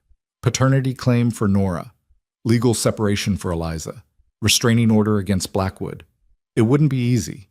There would be questions, judgment, scandal, But they would face it together. And for the first time since she'd appeared on his doorstep, Eliza smiled. Just a small one, barely visible in the firelight. But it was there, a promise of better days ahead. A belief that maybe, just maybe, they could build something from the wreckage of their pasts. Outside, the winter night was cold and clear. Inside, three broken people held onto each other and hoped for spring. They left for town before dawn, the horse's breath creating clouds in the frozen air. Ethan had debated leaving Nora behind with Samuel Pritchard, his elderly neighbor, but Eliza had written a firm response. She stays with us, always. So Nora rode tucked in front of Ethan on Thunder, wrapped in so many layers she looked like a small animated bundle of wool, while Eliza followed on the gentler mare, sitting side saddle in his mother's old riding dress. The journey took most of the day, the horses picking their way carefully through snow-packed trails. Nora chattered for the first hour, asking questions about everything they passed, but eventually the cold and the rhythm of the horse lulled her into drowsy silence. She leaned back against Ethan's chest, small and trusting, and something in him shifted permanently. This was his child, his daughter. The reality of it settled into his bones like an oath. They reached Millerton just as afternoon was fading into evening. The town was larger than Silver Creek, but still small by any real standard. 24 buildings clustered around a main street, a courthouse that doubled as a general meeting hall, a handful of shops, 2 saloons, and a church with a steeple that needed repair. People on the street turned to stare as they rode past, their eyes curious and assessing. Strangers were always noteworthy in places like this, and the sight of a man with a woman and child was the kind of thing that would fuel gossip for weeks. Ethan guided them to the small boarding house run by Mrs. Henderson, a widow who asked no questions as long as the money was good. He paid for 2 rooms, one for Eliza and Nora, one for himself, and carried their meager belongings upstairs while Eliza got Nora settled. "Papa," Nora whispered, her eyes wide as she looked around the unfamiliar room. "Are we safe here?" "Safe as anywhere," Ethan said, "and I'm right next door. If you need anything at all, you call for me. Understand?" She nodded solemnly, and he left them to rest, though his own room held no appeal. He was too restless, too aware of what tomorrow would bring. The courthouse opened at 8. By noon, their entire situation would be a matter of public record. There would be no taking it back, no undoing what they were about to set in motion.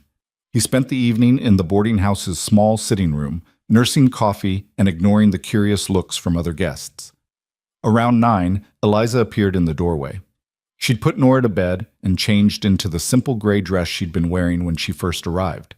The blue wool dress too fine for town, likely to raise questions about where a ranch hand's woman had gotten such quality fabric.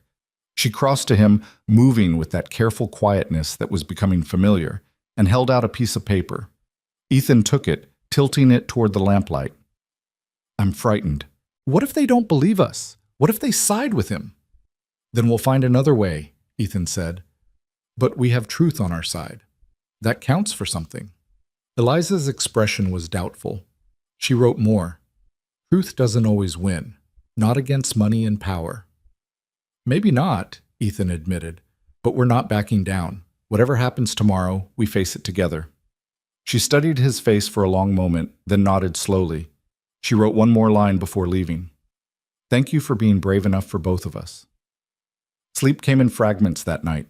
Ethan drifted in and out of consciousness, his mind churning through possibilities, preparing arguments, imagining confrontations. When gray dawn finally crept through his window, he was already dressed and ready. The courthouse was a stolid brick building that seemed designed to intimidate. Ethan pushed through the heavy doors with Eliza and Nora close behind, their footsteps echoing in the high-ceilinged entry hall. A clerk sat at a desk near the back, a thin man with spectacles and the tired expression of someone who'd heard every human problem imaginable. "Help you?" he asked, barely looking up from his ledger. "Need to file some papers," Ethan said. "Paternity claim and petition for legal separation." That got the clerk's attention. His eyes lifted, taking in the 3 of them with sudden interest. "Paternity claim, you say? And separation? Those are unusual requests to file together." "It's an unusual situation." "I see." The clerk pulled out forms, spreading them across his desk. Names: Ethan Cole, and this is Eliza Moore, formerly Margaret Whitmore, currently married to Cyrus Blackwood of Silver Creek. The child is Nora, born in Silver Creek 5 years ago. The clerk's pen paused. Blackwood? The merchant Blackwood? That's right. And you're claiming paternity of his wife's child? She's not his wife by choice, and the child was never his. Nora was conceived before Mrs. Blackwood was forced into that marriage. She's mine, and I'm claiming her legally. The clerk set down his pen, leaning back in his chair with obvious fascination. Mr. Cole, do you understand what you're alleging here? This is going to require testimony, evidence. Mr. Blackwood is a respected businessman with considerable influence. If you're making false claims, they're not false. Ethan's voice was steady. Every word is truth, and I'm prepared to swear to it in front of a judge. Then you'll get your chance. Judge Morrison handles domestic cases. He's in session now, actually, if you want to file immediately. Though I should warn you, Mr. Blackwood has filed claims of his own. The clerk pulled out another set of papers. Came in 3 days ago. Petition to have his wife declared mentally incompetent and his ward returned to his custody by force if necessary. Claims she's unstable, possibly dangerous to the child. Eliza went rigid beside Ethan. Her hand found Nora's and gripped it tight. That's a lie, Ethan said flatly. She's protecting the child from him. Well, you'll need to convince Judge Morrison of that. He's not inclined to take the side of wives against husbands, especially not when the husband has the kind of standing Mr. Blackwood does. The clerk's expression softened slightly. I'll be honest with you, Mr. Cole. You're fighting an uphill battle. The law favors men like Blackwood. Money talks, if you understand me. I understand. Ethan met his eyes. But we're filing anyway. Today. Now. The clerk sighed and picked up his pen again. Your funeral. Let's get the paperwork started. It took 2 hours to complete all the forms, 2 hours of questions, signatures, sworn statements. Eliza couldn't speak her testimony, so she wrote it out in painful detail. Her forced marriage, the years of abuse, her reasons for fleeing. Ethan provided his own affidavit claiming Nora as his biological daughter and requesting legal recognition of paternity. They included the evidence of the family birthmark, witnesses who could testify to seeing Margaret and Ethan together 7 years ago, anything that might support their case. By the time they finished, it was nearly noon. The clerk gathered all the papers and stood. Judge Morrison can see you now, but Mr. Cole, he's already heard Mr. Blackwood's side. This won't be easy. Nothing worth doing ever is, Ethan said. The courtroom was smaller than he'd expected, more like a large office than the grand halls of justice from newspaper illustrations.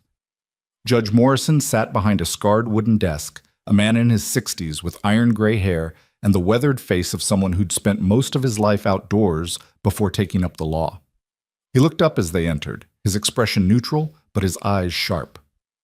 Mr. Cole, Mrs. Blackwood, have a seat. They settled into chairs facing the desk, Nora between them. The child was silent now, sensing the gravity of the moment, her small hand still clasped in Eliza's. Judge Morrison spread their papers across his desk, reading quickly, his expression giving nothing away. Finally, he looked up. This is quite a story you're telling here. You're claiming that Mrs. Blackwood's daughter is actually your biological child, conceived before her marriage to Cyrus Blackwood? Yes, sir. And you're asking me to grant legal paternity, which would effectively remove the child from Mr. Blackwood's household and custody? Yes, sir.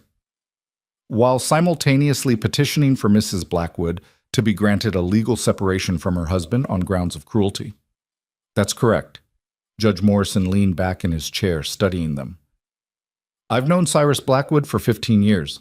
He's a prominent citizen, a successful businessman, a member of the territorial legislature. His reputation is without blemish. Ethan felt Eliza tense beside him. He kept his voice level. His reputation is a lie, Your Honor. What happens in his house, behind closed doors, is a different story. So you say, but I have Mr. Blackwood's testimony in front of me as well. He claims his wife is mentally unstable, that she's taken an orphan child he generously allowed her to foster and is now using the child as a pawn in some delusional fantasy. He says she's run away before, that she requires supervision and care. and that her accusations are the product of a disturbed mind. He's lying, Ethan said. Perhaps, or perhaps you're lying, Mr. Cole. Perhaps you've been taken in by a troubled woman's fiction. Perhaps you're attempting to steal another man's property, because that's what a wife is, under the law. Property. She's not property. She's a human being who was sold to pay her father's debts and then tortured for years by the man who bought her. Judge Morrison's expression hardened. Strong words. Can you prove them? Look at her, Ethan said, gesturing to Eliza. She can't speak. Her voice was taken by years of abuse. Her hands shake when strangers approach. She flinches at sudden movements. Those aren't the behaviors of a woman in a loving marriage. They're also consistent with mental instability, which is Mr. Blackwood's claim. The judge turned his attention to Eliza. Mrs. Blackwood, can you speak at all? Even a word? Eliza's face paled. She opened her mouth, clearly trying, but no sound came out. After a moment, she closed it again, shame coloring her cheeks, and reached for her paper and pencil. She communicates by writing, Ethan said. She's fully competent, fully aware. She just can't make sound. That's convenient, Judge Morrison said dryly. Makes it difficult to cross-examine her, doesn't it? Eliza's hand moved rapidly across the paper. She held it up. I am not insane. I am not incompetent. I was abused. I ran to protect my daughter. Please believe me. Judge Morrison read it, his expression unreadable. Your daughter? You're stating for the record that this child is biologically yours, not an orphan you fostered? Eliza nodded emphatically, writing more. She is mine, born 5 years ago. Father is Ethan Cole. Hidden from my husband because he would have hurt her. And the evidence for this claim? Ethan spoke up. The child has a birthmark identical to one carried by my father and grandfather. It's a family trait, passed through blood. She has my eyes, my mother's features. Anyone who looks at us together can see the resemblance. Physical resemblance is not proof of paternity, Judge Morrison said. It's suggestive, but not conclusive. Do you have anything else? Witnesses to the birth? Documents? The birth was hidden, Ethan said. Eliza was already married by then, already trapped. She couldn't let anyone know the child wasn't her husband's, or there would have been consequences, for both of them. So you have no concrete proof, just your word, her written statements, and a birthmark that could be coincidence. Judge Morrison shook his head. Mr. Cole, I want to believe you, but the law requires evidence, not emotion. And right now what I have is a respected businessman claiming his wife has stolen a child and run away with a man she barely knows, versus that man's unsubstantiated claims of abuse and paternity. What about what she wants? Ethan demanded. Doesn't her choice matter? Her choice? The judge's eyebrows rose. Mr. Cole, wives don't get choices. They're under the protection and authority of their husbands. That's the law. If I grant this separation without clear evidence of grievous harm, I'm setting a precedent that any wife can simply leave her husband whenever she pleases. That way lies chaos. That way lies freedom, Ethan shot back. Freedom for women who are trapped in situations they never chose, married to men who hurt them, living in fear every day of their lives. That's a pretty speech, Mr. Cole, but it's not the law. Judge Morrison gathered the papers, straightening them into a neat stack.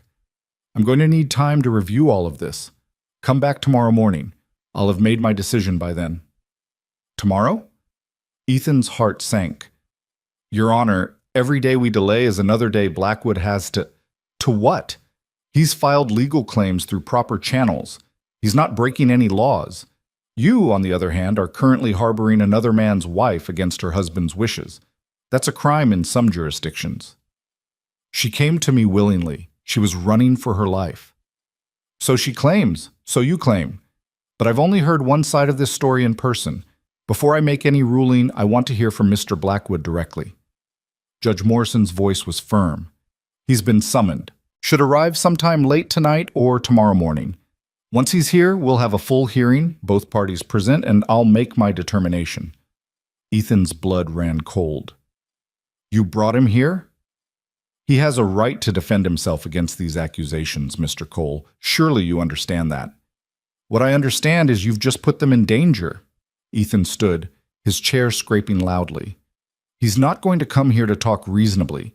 He's going to come to take them back by force if necessary. Then it's a good thing we'll be having this discussion in a court of law, with a judge present. Morrison's voice was ice. Sit down, Mr. Cole, and control yourself or I'll hold you in contempt. Ethan sat slowly, every muscle tense. Beside him, Eliza had gone white as snow, her hands trembling so badly she could barely hold her pencil. She wrote shakily, "He's coming. He'll take her." "No, he won't," Ethan said quietly, though his heart was hammering. "I won't let him." "Mr. Cole," Judge Morrison said, his tone carrying a warning, "I strongly suggest you don't do anything foolish. The law will handle this. Let it." "The law hasn't protected her so far," Ethan said. "Why should I trust it to start now?" "Because the alternative is violence, and violence will only hurt your case. If you care about this woman and child, you'll let the process work." The judge stood, signaling the meeting was over. "Tomorrow morning, 9 o'clock. Both parties present. We'll settle this properly." They left the courthouse in numb silence. On the street, Ethan finally spoke. "We need to leave, now, before he gets here." Eliza shook her head frantically, writing, "Where would we go? He'll find us. He always finds me." "Then we make a stand, but not here. Not in town where he has the advantage." Ethan's mind was racing, calculating. "We go back to the ranch. We fortify. We wait for him there, on our terms." The judge said, "I don't care what the judge said. He just put you on a platter for Blackwood. We're not waiting around to be served up." Ethan looked down at Nora, who was watching with frightened eyes. "Trust me. Please." Eliza looked at her daughter, then back at Ethan. After a long moment, she nodded. They collected their things from the boarding house and rode out within the hour, pushing the horses hard despite the cold and growing darkness. Better to travel through the night than to be caught sleeping when Blackwood arrived. They reached the ranch just before midnight, the horses exhausted, Nora asleep in Ethan's arms. He carried her inside while Eliza tended to the horses, moving with the automatic efficiency of someone who'd learned to function through fear. Once Nora was settled in bed, they sat at the kitchen table and made their plans. Ethan pulled out his father's old hunting rifle, checking the action, counting ammunition. He had enough to hold off a small army if necessary, though he prayed it wouldn't come to that. "He'll bring men," Eliza wrote. "He always has men, and they'll be armed. So am I. You can't fight them all alone." "I can try." Ethan met her eyes. "I'm not letting him take you, either of you, whatever it takes." Eliza stared at him, tears sliding down her face. She wrote shakily, "Why? Why are you doing this? You barely know us anymore. We're not worth dying for." "Yes," Ethan said simply, "you are." She broke then, burying her face in her hands, shoulders shaking with silent sobs. Ethan moved around the table and pulled her into his arms, holding her while she cried. And for the first time, she didn't stiffen or pull away. She just leaned into him, letting someone else carry the weight for a moment. "We'll get through this," Ethan promised. "Together. I swear it." They stayed up through the night, taking turns keeping watch. Ethan dozed in his chair by the fire while Eliza sat at the window, staring out at the moonlit snow. Every hour they traded places, neither willing to leave the house completely unguarded. Dawn came gray and threatening, clouds rolling in from the west promising more snow. Ethan was outside checking the horses when he heard it, the sound of multiple riders approaching fast. He grabbed his rifle and ran back to the house. "Eliza, get Nora and go to the cellar. Don't come out until I tell you it's safe." For once, she didn't argue. She grabbed Nora, just waking, confused and frightened, and disappeared through the trapdoor in the kitchen floor. Ethan closed it behind them, throwing the rug over it to hide its location. Then he took up position by the window and waited. 7 riders this time.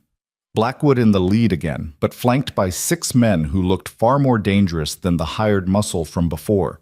These were professionals, hired guns, men who did this kind of work for a living. They stopped in front of the house, fanning out in a loose semicircle. Blackwood dismounted, his expression cold and certain. "Cole," he shouted, I I know you're in there. Send out my wife and the child, and we can end this peacefully. Ethan opened the door, but stayed inside, rifle visible. They're not yours to take. The judge disagrees. I have a court order here. Blackwood held up a paper. Issued this morning by Judge Morrison. Temporary custody of the child to me pending a full hearing, and a warrant for my wife's return on grounds of mental incompetence. That's a lie. The judge said tomorrow. Said both parties present. Plans changed. Blackwood's smile was cold. The judge reviewed the evidence overnight and made his determination. You lose, Cole. Now send them out. Show me the paper. I don't have to show you anything. Now stop wasting my time and Ethan fired a shot into the dirt at Blackwood's feet. The man jumped back with a curse, his hired guns drawing weapons instantly. I said, show me the paper, Ethan repeated. You ride close enough for me to read it, no tricks, or the next shot goes higher. A long, tense moment. Then Blackwood gestured to one of his men, who cautiously approached the porch and held up the document. Ethan scanned it quickly. It looked official, bore Judge Morrison's seal and signature. But something was wrong. The ink was too fresh, the paper too clean. This had been written in the last few hours, not overnight. This is a forgery, Ethan said. It's a legal document. It's a forgery, and you know it. Judge Morrison isn't even awake yet, and you're already waving around court orders? You had this made up somewhere in the night, probably paid some corrupt clerk to forge the seal. Ethan's voice was hard. Get off my property. You're making a mistake, Cole. I have 6 men here. You're alone. This doesn't end well for you. Maybe not, but it doesn't end well for you either. I'm a good shot. I'll take at least 3 of you before you bring me down. Want to guess if you will be one of them? Blackwood's certainty faltered. This is insane. This is protecting my family. Now leave. They're not your family. She's my wife. The child is my ward. The child is my daughter, Ethan shouted. My blood, my bone, my responsibility. And that woman suffered 4 years under your roof, 4 years of being beaten and broken and silenced. That ends now. She's free. She's safe. And you're leaving. You can't win this. Even if you drive me off now, I'll be back. With more men. With the real law. You think one rancher with a rifle can stand against the entire territorial government? I have friends, Cole. Real friends. Judges, marshals, legislators. They'll crush you. Then let them come. Ethan's voice was steady. Let them all come. Because I'm not backing down. This is my land. This is my family. And any man who tries to take them will have to kill me first. Silence fell, broken only by the wind and the nervous shifting of horses. Blackwood's men looked uncertain, clearly reconsidering their employment. This was supposed to be simple. Ride out, intimidate a lone rancher, take what their boss claimed. But the man staring them down from that porch didn't look intimidated. He looked ready to die fighting. You're a fool, Blackwood finally said. An absolute fool. Maybe, Ethan said, but I'm a fool with a rifle and nothing left to lose. So I'll ask one more time. Get off my property. Blackwood stared at him for a long moment, hatred radiating from every line of his body. Then he turned to his men. We're leaving. Boss? Oh, one of them said uncertainly. I said we're leaving, but mark my words, Cole. This isn't over, not by a long shot. I'll be back. With the real law. And when I am, no amount of shooting is going to save you. They mounted up and rode out, slower this time, Blackwood looking back once with an expression that promised vengeance. Ethan kept his rifle trained on them until they disappeared over the hill, then sagged against the doorframe, adrenaline leaving him shaky. He crossed to the cellar and opened the trapdoor. They're gone. For now. Eliza climbed out, Nora in her arms, both of them pale but unharmed. She set Nora down and immediately grabbed her paper, writing frantically. He'll be back. He meant it. He'll bring more men, real legal authority. What do we do? Ethan took the paper from her and wrote his own response. We go back to town, today. We find Judge Morrison and make him hear the truth. And if that doesn't work, we find a lawyer, someone who can fight Blackwood on his own terms. We don't have money for lawyers. Then we'll find another way. Ethan met her eyes. But we don't run. Not anymore. We fight. Together. Eliza looked at him for a long moment, something shifting in her expression. Then she nodded. Once. Firm. A decision made. They would fight.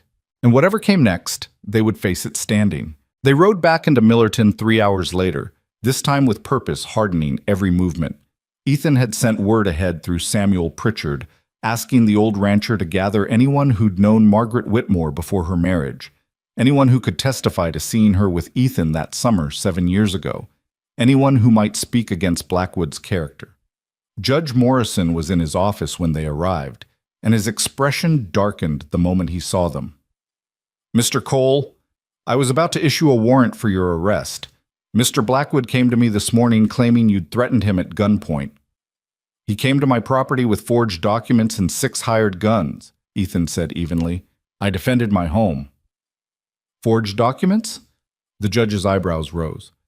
"That's a serious accusation." "And a true one." Ethan pulled the paper from his pocket and laid it on the desk. "This is what Blackwood tried to use. Claims to be a court order signed by you, issued overnight. But look at the date, the timestamp. You couldn't have reviewed anything and made a decision that fast. He had someone forge this, probably before he even left Silver Creek." Judge Morrison examined the document carefully, his expression growing darker with each second. "This isn't my signature. It's close, but it's not mine. The seal is wrong too. See how the ink bled here? My seal doesn't do that." He looked up at Ethan with new respect. "You're right. This is a forgery, a damn good one, but a forgery nonetheless." "So Blackwood tried to use false legal authority to abduct my daughter and his wife," Ethan said. "That should tell you something about his character." "It tells me he's desperate, and desperate men are dangerous." Judge Morrison set the paper aside.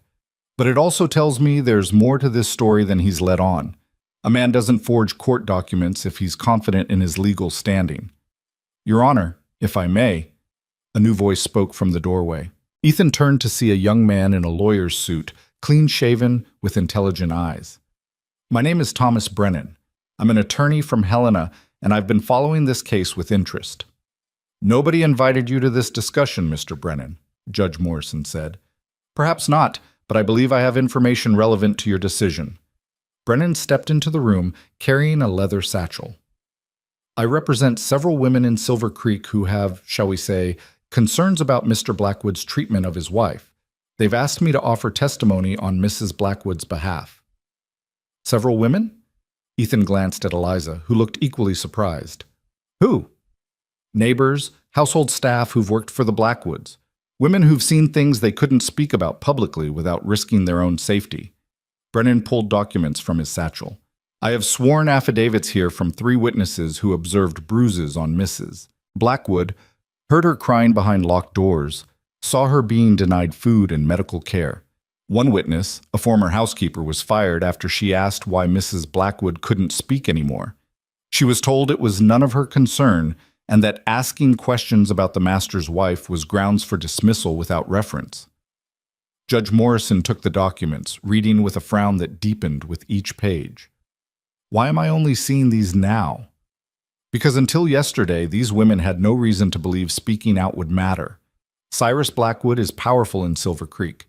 He owns property, holds debt on half the businesses in town, sits on the city council. Speaking against him could cost someone their livelihood, their home, their future." Brennan's voice was steady. "But when word spread that Mrs. Blackwood had finally escaped and was fighting for her freedom, these women found their courage. They want the court to know the truth." Liza's hands were shaking as she pulled out her paper and wrote quickly, "I didn't know anyone saw. I thought I was alone." "You were never alone," Brennan said gently. "You were just isolated. There's a difference." "This changes things," Judge Morrison admitted. "Multiple witnesses corroborating abuse puts Mr. Blackwood's character in serious question, but it still doesn't resolve the issue of paternity. Mr. Cole, do you have any additional evidence that the child is yours?" Before Ethan could answer, Samuel Pritchard pushed into the room, breathing hard. "Your Honor, sorry for the interruption, but I've got 5 people outside ready to testify they saw Ethan Cole and Margaret Whitmore together 7 years ago, including the pastor who ran the summer dance where they met, and Margaret's own brother, who's willing to speak against his sister's marriage." "Her brother?" Eliza stood up so fast her chair fell backward. She grabbed her paper, writing frantically, "James? James is here." Right outside, ma'am, Samuel said. Been waiting for years to make this right, from what he tells it. Judge Morrison looked overwhelmed. Bring them in, all of them. If we're doing this, we're doing it properly. The next hour was a parade of testimony.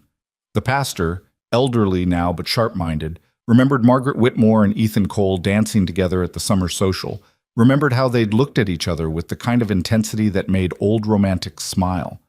Two neighbors testified they'd seen the couple walking together by the creek, talking quietly, clearly in love. A shopkeeper remembered Margaret buying ribbon for a dress she'd said was for someone special. And then James Whitmore stepped forward, and Eliza's tears started flowing before he even spoke. He was younger than Ethan expected, maybe 25 now, with the same dark eyes as his sister. He nodded respectfully to the judge, then turned to Eliza with an expression of deep regret. Your Honor, I need to say something I should have said 7 years ago. My father forced Margaret into marriage with Cyrus Blackwood to pay his gambling debts. She begged us not to make her go. She told us she was in love with someone else, that she wanted to marry Ethan Cole. But father wouldn't hear it. Said Cole was beneath us, that Blackwood's money was more important than her happiness. James's voice shook with emotion. I was younger then, just 18, and I didn't stand up for her. I let them take her away. I let them sell her like livestock, and I've regretted it every single day since. Mr. Whitmore, Judge Morrison said carefully, are you testifying that your sister's marriage was coerced? I'm testifying that it was forced. She had no choice. Blackwood held our father's debts, and father was threatened with debtor's prison if the money wasn't paid. Margaret was the payment. James looked at his sister with tears in his eyes. I'm sorry, Maggie. I should have fought for you, should have helped you run, should have done something. Eliza was sobbing silently, her whole body shaking. Ethan put a hand on her shoulder, steadying her while she scribbled. It wasn't your fault. You were just a boy. I was old enough to know right from wrong, James said, reading over her shoulder. And I chose wrong, but I'm choosing right now. If you need someone to testify that Blackwood's a monster, that he never should have had you in the first place, I'll say it under oath. I'll say it to anyone who'll listen. Judge Morrison was silent for a long moment, studying all the faces before him. Finally, he spoke. Mr. Cole, show me this birthmark you mentioned. The one you claim proves paternity. Ethan unbuttoned his shirt and pulled it aside, revealing the crescent-shaped mark on his left shoulder. My father had this. His father had it. It's been in our family for generations. And the child? Nora, Ethan called softly. Come here, sweetheart. Nora emerged from where she'd been sitting quietly with Samuel, her small face serious. She walked to Ethan without fear, and he gently moved her collar aside to show the identical mark on her neck. The judge leaned forward, comparing them carefully. It's the same, exactly the same. Location is different, but the shape, the size, identical. It's hereditary, Ethan said. Passes down through blood. No other explanation for it. There's one more thing, Thomas Brennan interjected. Your Honor, I took the liberty of checking birth records in Silver Creek. Nora was born in March of 1881. Mr. Blackwood married Margaret Whitmore in November of 1880. That's only 4 months before the birth. Even accounting for early labor, the timeline doesn't work for Blackwood to be the biological father. Judge Morrison did the calculation in his head, his expression shifting. You're right, the child had to be conceived before the marriage, or very shortly after. And given all this testimony about the relationship between Mr. Cole and Miss Whitmore before her marriage, he stopped, correcting himself. Before Mrs. Blackwood's forced marriage. The evidence is compelling. Your Honor, this is ridiculous. Blackwood's voice cut through the room. Nobody had noticed him enter, but there he stood in the doorway, flanked by 2 men in suits. You're taking the word of disgruntled servants and a brother with an axe to grind over mine? I'm a respected businessman. You're a man who just tried to use forged legal documents to kidnap a child, Judge Morrison said coldly. I have the forgery right here, Mr. Blackwood. Care to explain it? Blackwood's confidence faltered. I don't know what you're talking about. Don't lie to me. I've been a judge for 20 years. I know a forgery when I see one. Morrison stood, his full authority behind every word. Mr. Blackwood, based on the evidence presented today, I'm making the following rulings. First, I'm granting Eliza Blackwood a legal separation from you on grounds of coercion, fraud, and sustained cruelty. Second, I'm recognizing Ethan Cole as the biological and legal father of the child known as Nora and granting him full custody. Third, I'm issuing a restraining order forbidding you from approaching Mrs. Blackwood or the child within 100 yards. And fourth, his voice hardened, I'm referring this matter to the territorial marshal for investigation into the forged documents and your treatment of your wife. You can't do this. Blackwood's face went purple with rage. I have friends. I have influence. One word from me and your career is over. Then say your word, Mr. Blackwood, because my decision stands. Judge Morrison's voice was ice. Get out of my courtroom, now.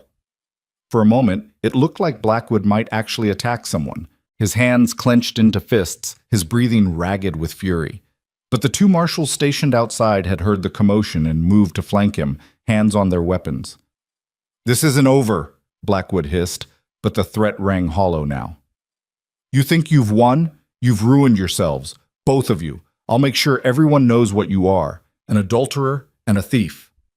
I'd rather be an adulterer than a wife-beater, Ethan said quietly. Now get out. Blackwood left, shoving past the marshals with impotent rage radiating from every movement. The door slammed behind him, and the silence that followed felt like a collective exhale. Judge Morrison sat back down, suddenly looking very tired. Mrs. Blackwood, you're free. Legally, officially free. The separation grants you independent status. You can own property, enter contracts, make decisions for yourself. You're no longer under any man's authority. He turned to Ethan. Mr. Cole, congratulations. You're officially a father. The court recognizes your paternity and your custody. That little girl is yours by law now, not just by blood. Ethan felt something shift in his chest, something fundamental and permanent. Thank you, Your Honor. Don't thank me. Thank these people. Morrison gestured to the witnesses still gathered. They're the ones who had the courage to speak truth to power. That's rarer than it should be. James Whitmore approached Eliza cautiously, as if afraid she might bolt. Maggie, can we talk? I know I don't deserve your forgiveness, but... Eliza cut him off by throwing her arms around him, sobbing against his shoulder. He held her carefully, his own tears falling into her hair, years of regret and grief pouring out between them. I've got a house in Silver Creek, James said when they finally pulled apart. It's yours if you want it, both of you. I know you probably want to stay with Cole, but if you ever need somewhere else, somewhere that's just yours, Eliza was writing before he finished. Thank you, but I think we're staying here, if Ethan will have us. If I'll have you? Ethan's voice was thick. Eliza, you're not going anywhere, either of you. This is home now, for as long as you want it. The legal proceedings took another 2 hours, paperwork, signatures, official stamps. By the time they finished, it was late afternoon and Nora had fallen asleep against Ethan's shoulder, exhausted by the day's emotions. Thomas Brennan refused payment for his services, saying that some cases were worth more than money. Samuel Pritchard insisted they stay with him in town that night rather than risk the dark road home. They accepted, too tired to argue, and spent the evening in Samuel's warm kitchen while he and James traded stories about Margaret before her marriage. The girl who'd loved to dance, who'd been kind to everyone, who'd dreamed of having a farm and a family and a life of her own choosing. She would have been happy with you, James said to Ethan as the night wore on. Even then I could see it, the way she looked at you. I'd never seen her look at anyone like that before. I would have married her, Ethan said quietly. If I'd known what was coming, I would have taken her and run that very night, would have given up everything to keep her safe. You did keep her safe, James said. Eventually. That's what matters. Eliza, sitting beside Ethan with Nora asleep across her lap, reached for his hand. When he looked at her, she mouthed 2 words. Thank you. He squeezed her hand gently. Always. They returned to the ranch 2 days later, giving Blackwood time to clear out of the territory. Word had spread fast. The territorial marshal had indeed opened an investigation, and several of Blackwood's friends were suddenly very interested in distancing themselves from him. His business connections were severing, his political influence evaporating. By the time Ethan, Eliza, and Nora rode home, Blackwood had left Silver Creek entirely, reportedly headed back east where his damaged reputation might not have spread yet. The ranch looked different somehow, though nothing had physically changed. Maybe it was knowing they were safe now, knowing they could stay without looking over their shoulders, without fear of being torn apart. Spring came slowly that year, the snow taking its time about melting. But eventually the drifts receded, revealing brown grass that would soon turn green. The creek thawed and began to run again. Birds returned, filling the air with sound after months of winter silence. Ethan taught Nora to ride properly, starting her on the gentlest mare. He taught her about ranching, about caring for animals, about reading weather and land and all the skills she'd need to survive in this country. She soaked it all up like parched ground drinking rain, asking endless questions and remembering every answer. Eliza's voice never returned, but she found other ways to communicate. Her written notes became less fearful, more playful. She started leaving little messages around the house for Ethan to find. Thank you for the firewood. The roof still leaks. I made your favorite for dinner. And sometimes late at night when Nora was asleep, she would write longer letters about her feelings, her fears, her slowly growing hope that maybe, just maybe, they could build something real from the wreckage of the past. One evening in late April, Ethan found her in the garden she'd started planting. She'd cleared a patch near the house and was working the soil with fierce determination, her sleeves rolled up, dirt under her fingernails. She looked up when his shadow fell across her work, and she smiled. An actual smile, open and unguarded. That's going to be beautiful, Ethan said, looking at the neat rows she'd laid out. Eliza pulled out the papers she always kept in her pocket now. I want to grow vegetables and flowers. I want this place to feel alive. It already does, because you're here. She looked at him for a long moment, something shifting in her expression. Then she set down her tools and stood, brushing dirt from her hands. She pulled out her pencil and wrote carefully. I need to tell you something. I've been thinking about it for weeks, and I need to say it. All right. I loved you. 7 years ago, I loved you. And then I lost you, lost myself, lost everything. I spent so many years just surviving, just trying to keep Nora safe, that I forgot what it felt like to actually live. To want things. To hope. She paused, wrote more. But being here, with you, I'm remembering. And I think I'm falling in love with you again. Or maybe I never stopped. I don't know. But I needed you to know that. Ethan's throat tightened. Eliza. She held up a hand, stopping him. More writing. You don't have to say anything back. I know this is complicated. I know I'm still legally married, even if separated. I know I'm broken in ways that might never heal, but I wanted you to know how I feel, because you deserve honesty. You've given us everything, and the least I can give you is truth. Ethan took the paper from her hands and set it aside. Then, slowly, giving her every opportunity to step back, he cupped her face in his hands. You're not broken. You're one of the strongest people I've ever met. And I loved you 7 years ago, too. Never stopped. Even when I thought I'd never see you again. So if you're falling in love with me again, then we're falling together. And this time, nothing is going to pull us apart. He kissed her then, gentle and careful, and she melted into him with a small sound that might have been a sob or a laugh, or both. When they pulled apart, tears were streaming down her face. But she was smiling. They married that summer, a quiet ceremony with just Samuel, James, and a few neighbors as witnesses. Nora stood between them, holding both their hands, beaming with a happiness that transformed her into the child she'd never been allowed to be before. The ranch flourished under their combined efforts. Eliza's garden produced vegetables and flowers in abundance. Ethan's herd grew. Nora learned to read and write and ride, growing strong and confident and fearless. The house that had been too big for one lonely man became exactly the right size for a family of 3. On a quiet evening in late autumn, with the first frost painting the windows and a fire crackling in the hearth, Eliza sat at the table writing while Ethan whittled and Nora practiced her letters. The scene was so peaceful, so achingly normal, that Ethan had to stop and just look at them. His wife, his daughter, his family. Eliza glanced up, caught him staring, and raised an eyebrow in question. Just thinking, Ethan said, about that night you showed up in the snow. How different everything could have been if I hadn't opened the door. Eliza wrote quickly, but you did open it, that's what matters. I almost didn't. I stood there with my hand on the latch, thinking it was probably trouble. And it was trouble. Just not the kind I expected. Good trouble? Nora asked, looking up from her letters. The best trouble, Ethan confirmed.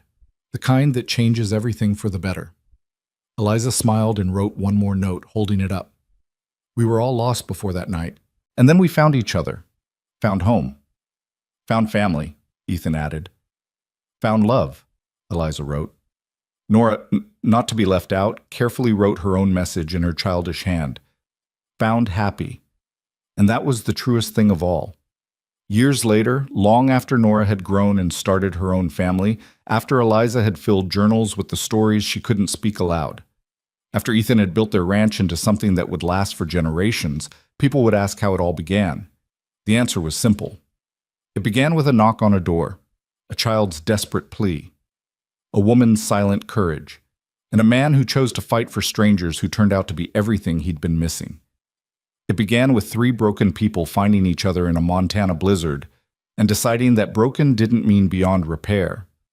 That family wasn't always about blood and birth, but about choice and commitment and showing up day after day. It began with love, lost and found and fought for and earned. The ranch stood for 3 generations after that winter night, and the story was passed down each time. The story of how a child knocked in the snow and a broken house became a home that lasted. How silence found its voice through love. How 3 lost souls became a family that nothing could tear apart. And on clear winter nights, when the snow fell soft and steady, the descendants of Ethan Cole and Eliza Blackwood would look out at the Montana wilderness and remember. Remember that sometimes the greatest gifts come disguised as trouble. That opening your door to strangers might mean opening your heart to family. That the best stories don't end. They just begin again with each new generation. The ranch endured. The love endured. And the memory of one desperate night when everything changed endured most of all. Because some stories are worth remembering, some choices are worth celebrating, and some families are worth fighting for, no matter the cost. This was one of those stories, and it was true.